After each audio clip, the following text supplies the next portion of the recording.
¿qué tal? Mi nombre es José Mario Azalde. Muchas gracias por seguirnos. El día de hoy tengo la grata compañía de la doctora Giovanna Zubich. La doctora Zubich es licenciada en Relaciones Internacionales. Ella posee dos maestrías en Estudios Internacionales y Diplomacia.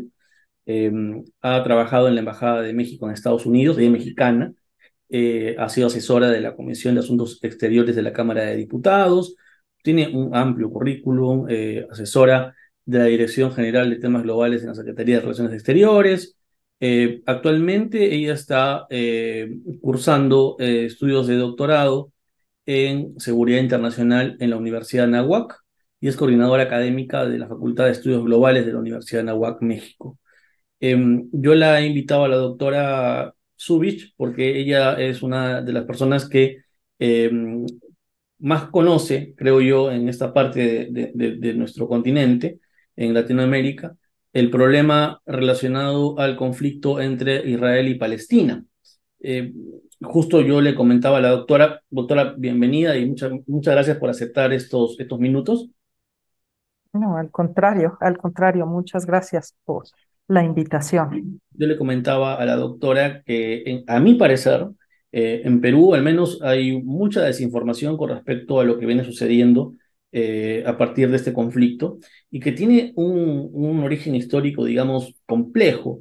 La finalidad de esa entrevista no es agotar el tema. Justo la doctora me decía, si vamos a analizar desde una perspectiva histórica el tema, vamos a tener que tomarnos unos 3 meses probablemente, y eso sería casi un seminario de maestría o de doctorado. Entonces, vamos a tratar de darle una aproximación histórica para poner en contexto qué es lo que está pasando. De hecho, esa sería la primera pregunta que le haría, doctora.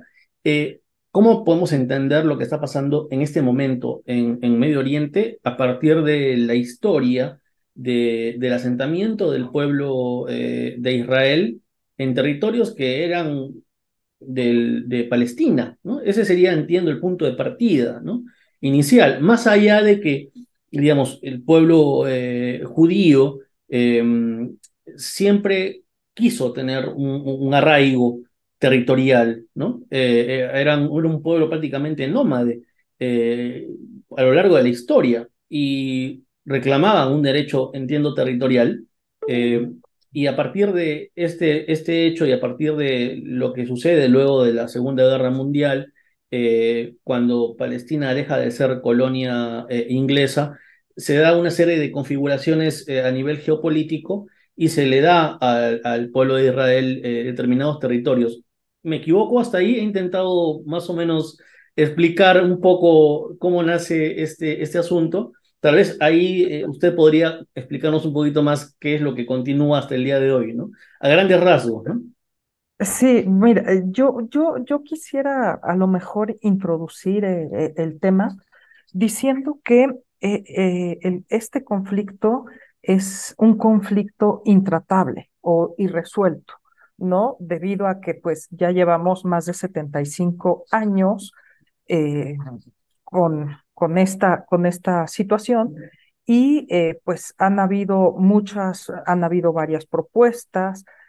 Sin embargo, no se ha resuelto el problema que principalmente es que dos naciones reclaman la misma tierra, principalmente, ¿no? Efectivamente, solamente se creó el Estado de Israel, no se creó un Estado árabe.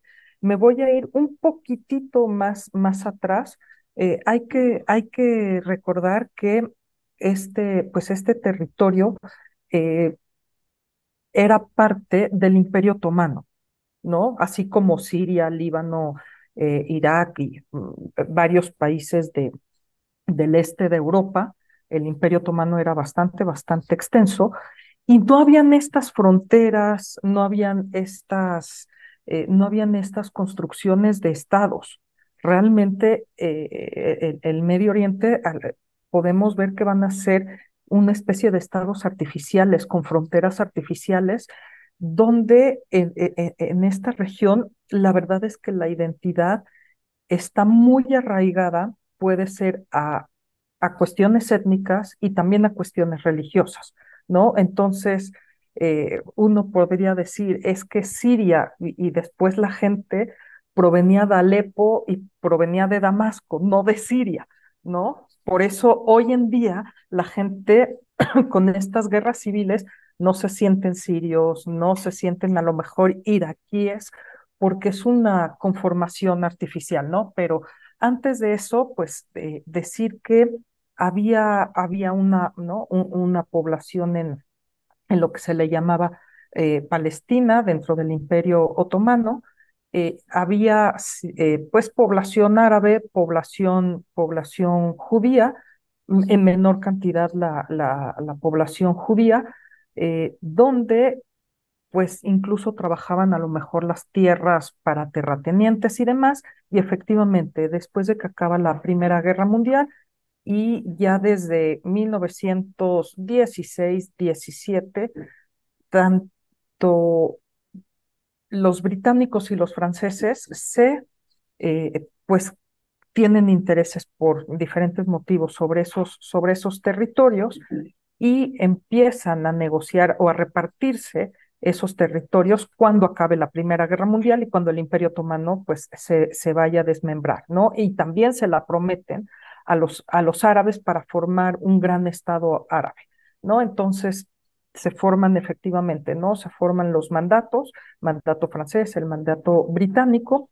y el mandato británico es el que se queda con lo que hoy conocemos con este territorio de Palestina, pero así como se queda con Transjordania y con Irak, ¿no? Entonces, ahí empiezan, O sea, sobre todo ya, el punto de partida entonces sería esas políticas coloniales y la transición, digamos, poscolonial. Ese sería el punto de inicio para entender el problema, digamos. sí, sí, sí, y donde empiezan a haber cierta ola de migración judía, no tanta, ¿no? Tampoco es que el territorio sea tan atractivo, ¿no? Eran una serie de pantanos, en fin. Entonces, desierto, etcétera. Y ya desde los años 30 empiezan a haber choques entre las diferentes poblaciones, ¿no? La árabe y la judía. Empiezan a haber bastante, ¿no? Bastante violencia, donde el mandato británico pues tampoco ya no sabe qué hacer con esta violencia. Se formó la comisión Peel, donde estudian en el campo, en el territorio, qué se puede, cuál podría ser una solución, y llegan a la conclusión que hay que partir el territorio en dos. Y hacen una serie de recomendaciones, pero pues esto se desecha. Finalmente, como sabemos, se da la Segunda Guerra Mundial, se da el holocausto judío, y a partir de ahí es que ya formadas las Naciones Unidas, José Mario, es que se crea el estado de, ¿no? Hay que decir que también ya los británicos, al no saber qué hacer, eh, recurren a las Naciones Unidas para que sean las Naciones Unidas quien resuelva este problema, y en 1947 nuevamente se da el plan de bipartición el 29 de noviembre del 47, y se acuerda efectivamente, ¿no? Que se pudieran crear dos estados. No hay que decirlo, ¿no? Una bipartición muy rara, como ahí era un estado dentro de otro estado, en fin, y Jerusalén iba a quedar bajo control internacional, ¿no? Por los lugares santos. Finalmente se decidió que esto iba a ser cuando el mandato británico saliera en mayo de 1948. Y pues el 14 de mayo se declara la independencia de Israel, eh, pero no se creó este estado árabe, que era, ¿no? Un estado árabe. Lejos de crearse el Estado árabe, hubo la guerra de independencia, ¿no? Que podemos ahí llamar que van a haber diferentes guerras árabes, y que yo estoy hablando de guerras árabes porque posteriormente ya podemos hablar de un conflicto palestino-israelí. ¿no? En esta guerra de independencia y se involucran los países árabes, ¿no? Egipto, Siria, Jordania, etcétera. No voy a hablar de cada una de ellas porque sería también muy largo. Ahí empieza un primer problema de, ¿Existe sí, una solidaridad de los países árabes con respecto a Palestina? ¿Esto ha sido así y es algo histórico? sí, pero también me parece que hay también un un interés político de los mismos países árabes, porque hay que también, ¿no? Los países árabes no son homogéneos, ¿no? Va a haber también rivalidades entre los diferentes países de la región y principalmente dentro de esa rivalidad, pues van a abrazar la causa palestina. Para eso va a ser el elemento cohesionador de todos los países árabes y también como va a haber una especie eh, de, de rivalidad o de competencia para ver quién es el verdadero país que va a acoger o que va a tutelar la causa palestina, ¿no? Que eso En su momento parecía que era Egipto con Nasser, ¿no? Hubo esta es ofensiva, correcto. creo que fue Yom Kippur, si no me equivoco. La guerra, esa va a ser hasta el 73, Ujú. Pero digamos, pero estos regímenes, digamos,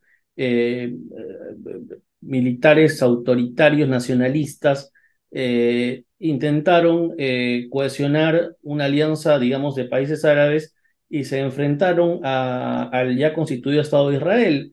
Entiendo que en sí ese que momento, no sé quién gobernaba, Golda Meir, no sé, o no.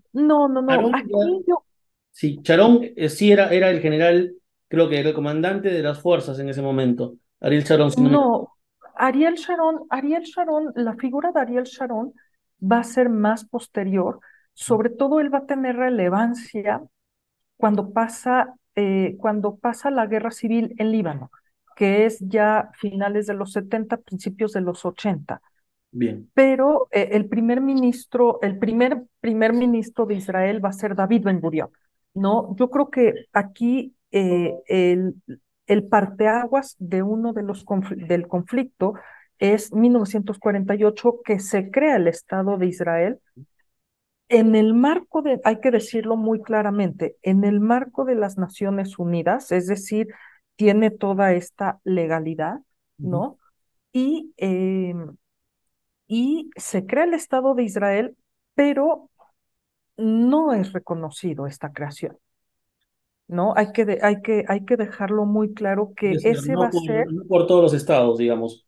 Los estados árabes no reconocen el Estado por, de Israel. exactamente, ¿no? Principalmente los estados árabes son los que no reconocen la creación del Estado de Israel. Eh, la idea es que se creara este Estado árabe en todo el territorio de lo que era la Palestina. ¿No? Entonces ahí empieza a haber toda esta no aceptación y no reconocimiento del Estado de Israel, que hasta el día de hoy es parte del problema, el no reconocimiento que debe de haber un Estado de Israel. Y, Hasta el día de hoy jamás no reconoce al Estado de Israel y se pide la destrucción del Estado de Israel.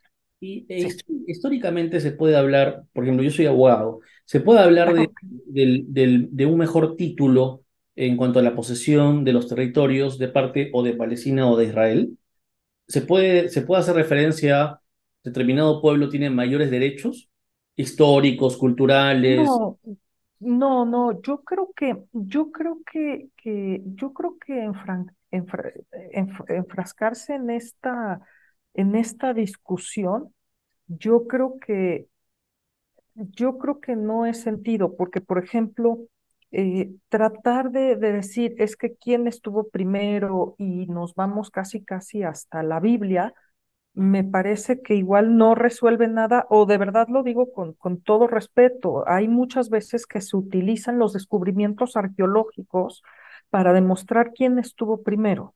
Yo creo que, y al final no llegamos a nada. El problema sigue ahí, Yo ¿no? recuerdo, Entonces, por ejemplo, que en el caso, haciendo un ejemplo que no tiene, tal vez un poco forzado, pero en el caso ujú, Malvinas, por ejemplo, Perú envía a la Argentina creo que eran los justos títulos, que se acreditaba la pertenencia de Malvinas al virreinato del Perú y posteriormente al virreinato del Río de la Plata, ¿no? Entonces, había, digamos, un derecho, ¿no? Frente a las ambiciones, digamos, de Inglaterra, de Reino Unido. Pero retomemos el tema nuevamente en una perspectiva histórica. ¿Cuáles serían, doctora, los principales hitos? O sea, yo sé que es muy difícil. Yo, Históricos. Usted mencionó primero la Constitución de Israel, la, 1948. luego la Yo, falta de aceptación, digamos, de los países árabes con respecto a la construcción del Estado de Israel. Y yo le diría, ¿y cómo queda el estatuto, digamos, de Palestina? ¿Cuál sería, digamos, la condición? Se crea el Estado de Israel y ¿qué ocurre con Palestina?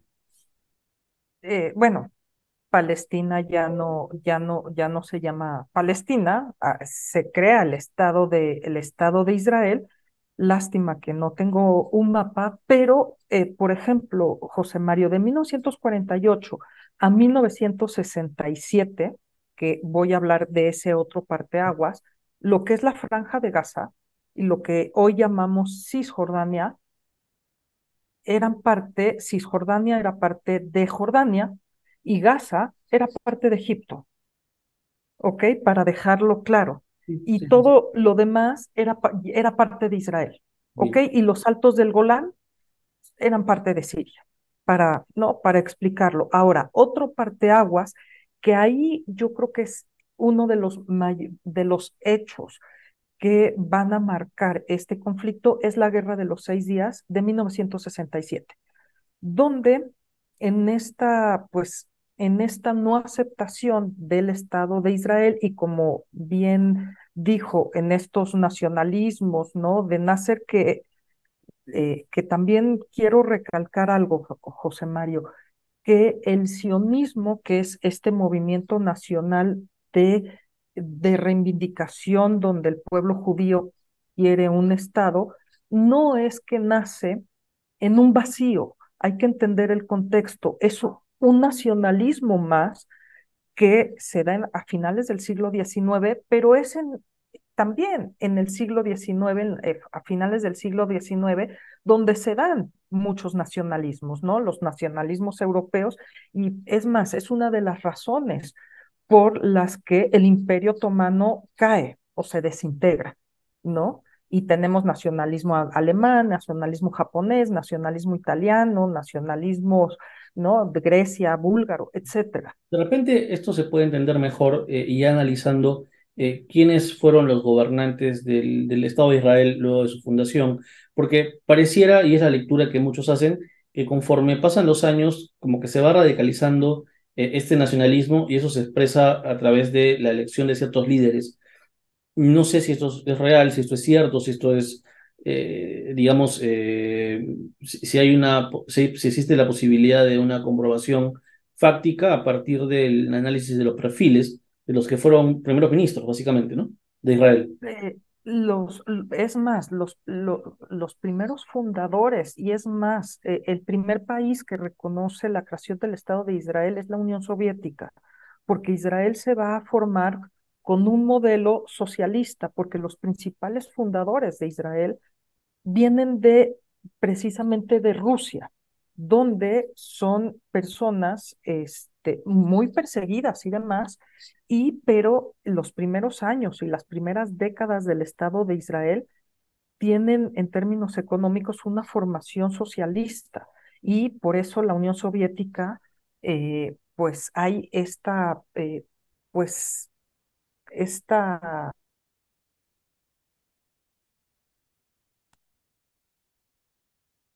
ah, espaldarazo, ¿no? Incluso me Por, parece que la formación de los kibbutz, sí, sí, el por modelo, decirlo, por decirlo así. la formación de los Es kibbutz, por ejemplo, que responde a un modelo, exacto, digamos, comunitario, como diría Javier Milei hoy día, así es. colectivista, ¿no?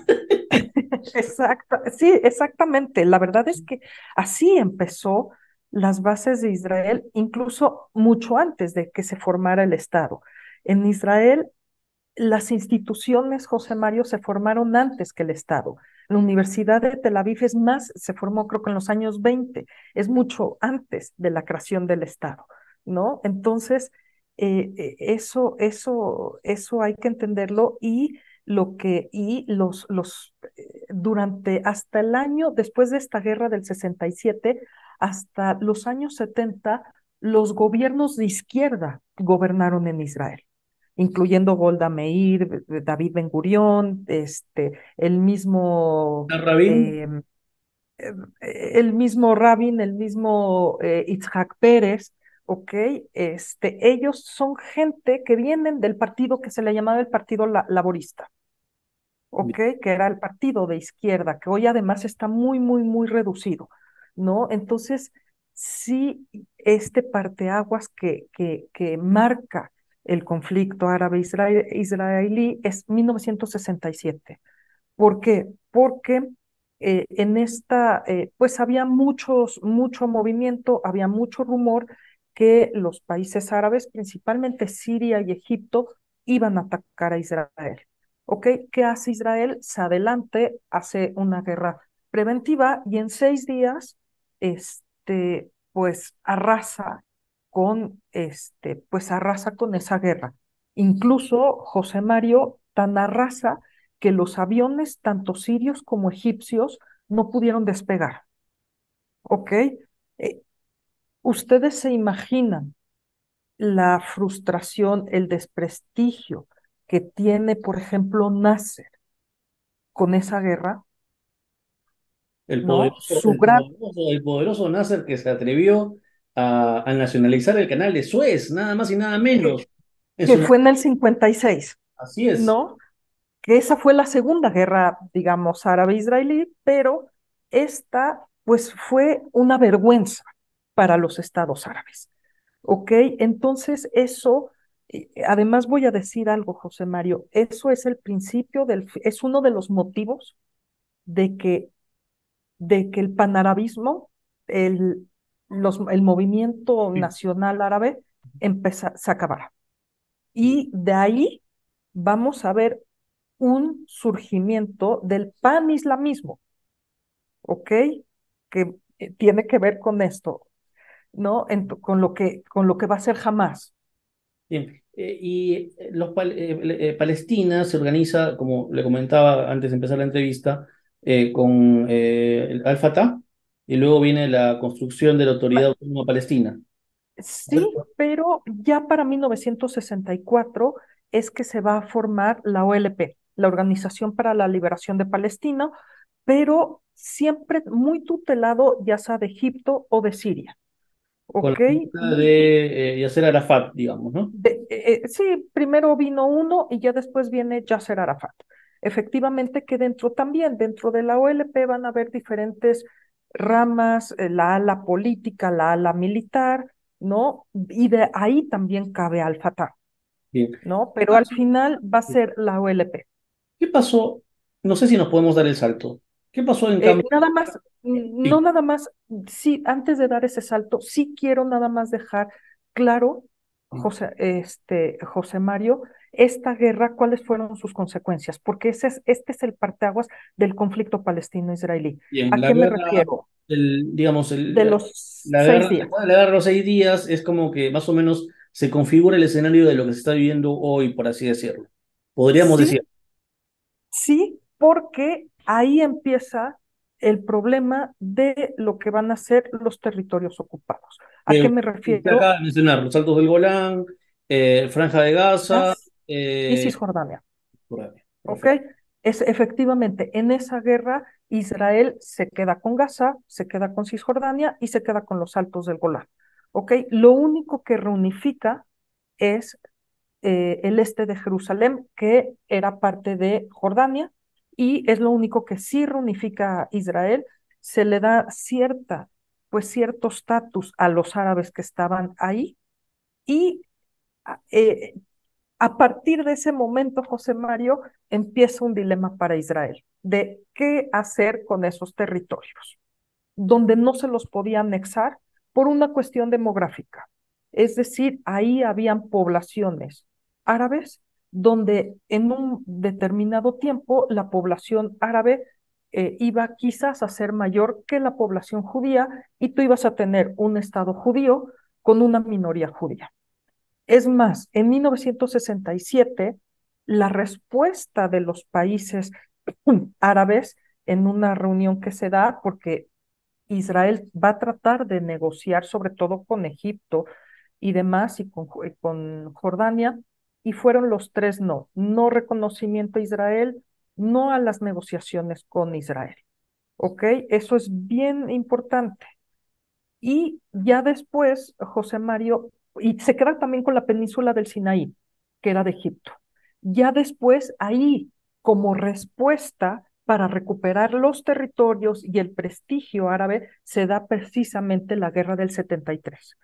En octubre, 6 de octubre de 1973, y que sobre todo Siria y Egipto atacan por sorpresa a Israel para tratar de recuperar esos territorios. ¿Esa es la de Yom Kippur? Esa es la de Yom Kippur. Y Bien, que los árabes le van a llamar del Ramadán. bien. ¿Ok?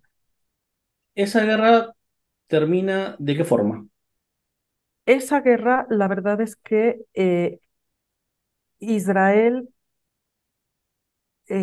ahí sí ya entra la primer ministra Golda Meir, donde Israel está muy confiado diciendo eh, que, por ejemplo, Egipto no va a atacar a Israel si no tiene una fuerza aérea superior o de igual o igual que la de Israel. Había un exceso de confianza y ese exceso de confianza les lleva también a que no los van a atacar. ¿Ok? Y tampoco también por presión de Estados Unidos, Golda Meir no hace una guerra preventiva y demás, y pues sucede lo que sucede.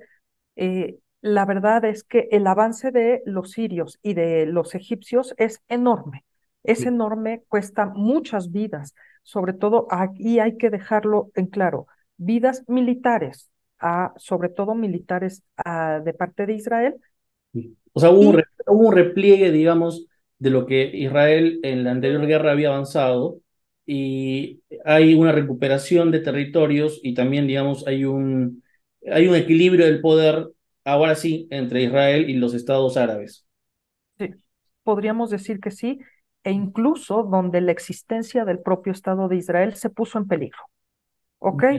Bien. Y ya después, sí también, con mucha presión, con ayuda también de Estados Unidos, ahí estaba el entonces presidente Nixon, que traía también sus problemas, en fin, pero finalmente con apoyo de Estados Unidos, Israel logra vencer o recuperar pues esos territorios, y eso da la pauta para que Israel y Egipto empiecen a negociar.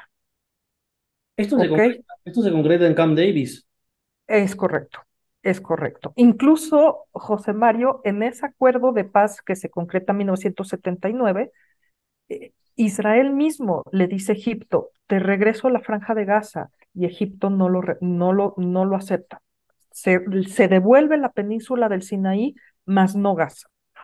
¿Ok? Y quiero también nada más dejar algo claro: que también en 1967, José Mario, dentro de Israel, empieza a haber una corriente mm, de religiosos judíos que en este grupo fundamentalista de ortodoxos judíos no aceptan la creación del Estado de Israel porque los sienten que es artificial. ¿Ok? Y ellos dicen que el Estado de Israel se va a formar cuando llegue el Mesías.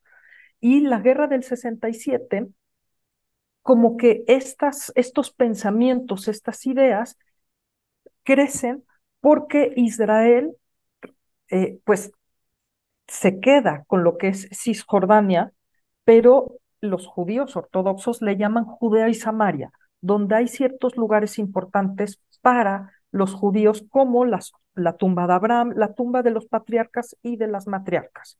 Ok, entonces ellos decían: ya estamos próximos a que se forme el verdadero Estado de Israel, y también, José Mario, ahí empieza a aparecer, o varios de estos judíos se empiezan empiezan a establecer asentamientos en Cisjordania y después en Gaza. Pero ahí es donde empieza uno de los principales obstáculos uno de los principales obstáculos que hay para no lograr la paz hasta el día de hoy, que son los asentamientos judíos en Cisjordania. Bien, no podemos extendernos mucho, doctora. Me Sí, hubiera gustado hacerle más preguntas, pero no quiero dejarle hacer esta última pregunta. Me imagino que vamos a poder seguir conversando porque el tema es muy extenso. Como le había sí, comentado, me hubiera gustado preguntarle, eh, pero usted también ya más o menos lo ha explicado, que dentro de, digamos, el Estado de Israel y dentro de los estados árabes, no es que hay una línea de continuidad con respecto a lo que está ocurriendo, sino surgen minorías fanáticas, recalcitrantes, que generan tensiones, como usted acaba de manifestar, en el mismo Estado de Israel ocurrió, y eso también ocurre en los estados árabes, y entiendo que de ahí vienen estos actos ya, digamos, terroristas, que no son guerras regulares, sino son guerras no convencionales, porque son, digamos, eh, son atentados, son, digamos, ataques a poblaciones civiles, no se respetan, digamos, las convenciones de Ginebra, no se respeta, digamos, absolutamente nada, ¿no? Entonces, son actos terroristas de minorías radicalizadas que quieren atentar. Entiendo de ambos lados. No sé si esto ocurre actualmente en Israel, pero al menos de parte de los estados árabes, y concretamente en el caso de Hamas, esto es lo que ha ocurrido, entiendo, en este último ataque que ha recibido Israel. sí, mira, al final la OLP pues es el actor y con Yasser Arafat es el protagonista y el actor de estas reivindicaciones de formar un estado palestino. Como te comentaba, la situación en los estados, pues en estos territorios ocupados es insostenible y en 1987 es que se formó Hamas, ¿ok? Dentro de los territorios palestinos y que también empieza una rivalidad por, por la causa palestina dentro de los mismos palestinos. Esto hay que dejarlo muy claro. Empieza a haber una serie, hay que dejar en claro que esto también es en el marco de la Guerra Fría, acaba la Guerra Fría y empiezan a haber estos intentos de negociación de paz, que el parteaguas son las conferencias de Madrid del 91 y después los acuerdos de Oslo, que son en el 93, que van a dar origen, José Mario, a decir, bueno, hay que crear un Estado palestino y paulatinamente se les va a ceder este territorio, ¿ok? Donde en 1994 se crea la autoridad palestina, donde la encabeza Yasser Arafat.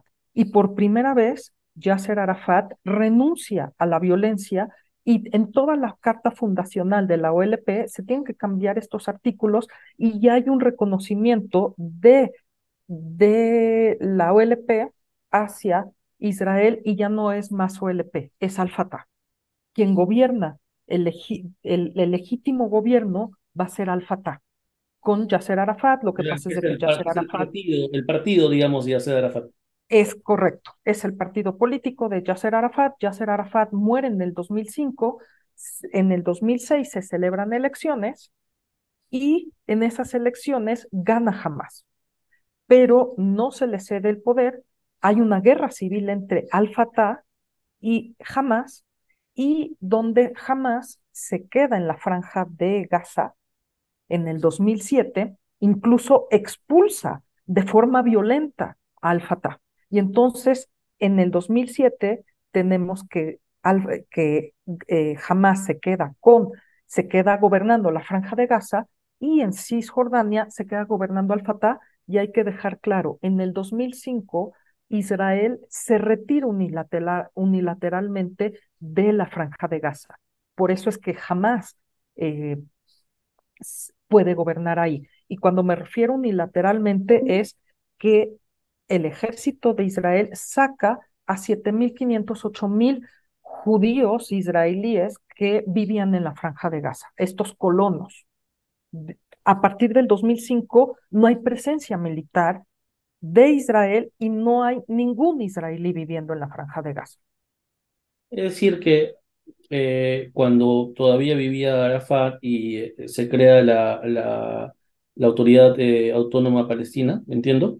Sí, está bien, la Autoridad Autónoma Sí, Palestina. Eh, Al-Fatah era como una suerte de garante de los acuerdos y de la paz. Luego, así es. cuando muere Arafat, hay un estado de anarquía y se repliega Al-Fatah y Mm, Hamas tiene No, una... no es un estado de anarquía. Vamos, no es, se queda Abbas y en el 2006 hay elecciones. El problema es que no se repiten las elecciones. No hay alternancia democrática. Ese es también uno de los principales problemas. Y la verdad es que el liderazgo de Al-Fatah viene mermándose, mermándose, porque también hay mucha frustración, porque los acuerdos no avanzan, no se crea formalmente, no se acaba de concretar este estado este estado de palestino, y aparte hay también muchísima corrupción dentro de la Autoridad Nacional Palestina, dentro de esta élite gobernante. Y entonces hay pues mucha frustración por parte de la población palestina, lo que y siempre estos grupos fundamentalistas de las dos partes siempre van a tratar de reventar el proceso de paz porque pierden su razón de existir, ¿no? Con el asesinato de Rabin, Por ejemplo. pues ahí, ¿no? En el 95, eso fue también lo que mató, una de las causas que mató los acuerdos de Oslo, y fue un fundamentalista judío. Bien, doctora, creo que nos quedamos aquí porque Ajá. seguir es tal vez confundir a las personas que nos están atendiendo, porque se ha Ok. hablado de muchos personajes, se ha hablado de muchos momentos históricos. Yo creo que Por, si usted le parece bien, más adelante sería bueno que conversemos ya no de los hechos históricos, sino de los actores, ¿no? ¿Quién es quién en este conflicto, ¿no? Porque eso también es importante, porque hemos mencionado a Al-Fatah, hemos mencionado a Arafat. Yo creo que cada uno tiene también un origen, o sea, surgen en determinados contextos y eso hay que explicarlo. Pero creo que por hoy, digamos hasta acá, quiero agradecerle a ok. la doctora Zubich por la oportunidad de poder conversar sobre estos temas que, insisto, en Perú yo no he escuchado análisis, lo que he escuchado son tomas de posición, que es también algo que lo hemos conversado antes de empezar el programa con la doctora Zubich, y creo que coincidimos, ¿no? A veces priman las filias y las fobias, y sobre eso es que se hace el análisis. Entonces, y ese es un gran error. Y al menos la doctora Zubich viene del ámbito académico. Ella sabe muy bien de que eso no puede ocurrir. Uno tiene que conservar la objetividad dentro de lo posible del análisis riguroso que exige la vida académica, porque lo otro es partidismo, es, digamos, o me equivoco, doctora. Me No, así parece que es, me sí, parece que hay un error, ¿no? así es propaganda. Bien, bien. Entonces, doctora, le agradezco muchísimo. Creo que ha sido una experiencia muy interesante poder conversar con usted y espero que podamos volver a tener estas conversaciones y se pueda aclarar un poco más los conceptos, al menos para el público peruano. Espero que se encuentre bien allá en México. Esté en México en este momento, ¿no? Sí, sí, bueno, estamos en México, sí, pero bueno, con este huracán que pasó en Guerrero, que fue un huracán Y bastante impactante. salieron las imágenes de cómo quedó Acapulco. Terrible. Terrible, terrible, así es. Es el huracán con mayor fuerza y el poder de destrucción ha sido terrible, Bien, terrible. mi solidaridad a los hermanos mexicanos, Gracias. no solamente por el huracán, sino también por el nefasto gobierno del señor López Obrador, del que seguramente vamos a hablar en otro momento, pero la doctora es académica y es ponderada, así que va a evitar emitir un juicio político, ¿o no? Correcto, correcto, pero sí también, desgraciadamente, Hay eh, un problema esta, de déficit esta, democrático, ¿no? pero bueno, el presidente tiene mucha popularidad, pero también la ayuda para Guerrero ya se politizó y los únicos que van a poder repartir esta ayuda es el gobierno. y dejando a la Cruz Roja y a las asociaciones civiles afuera, con tintes políticos, que es también una desgracia y una vergüenza. El peor problema en este momento entonces puede ser, digamos, está asociado, para hablar de México, a que no se cumple el Estado de Derecho. Básicamente, digamos, hay un régimen casi, digamos, plebiscitario, donde hay un líder, un caudillo que tiene una aceptación mayoritaria, y eso le da la legitimidad de gobernar como le da la gana, pero, digamos, no dentro del marco del Estado de Derecho, que es lo que pide una democracia. Así, así es, y donde se han mermado las instituciones democráticas y el principio de equilibrio de poderes Bien, doctora o de Zúbich, contrapesos, muchísimas gracias nuevamente por la oportunidad de poder conversar con usted y esperemos nuevamente poder reunirnos y seguir conversando con sobre todo este gusto. tema. Muchísimas gracias. Bueno, esto ha sido, No, de qué. les mando a todos un fuerte abrazo. Gracias, doctora.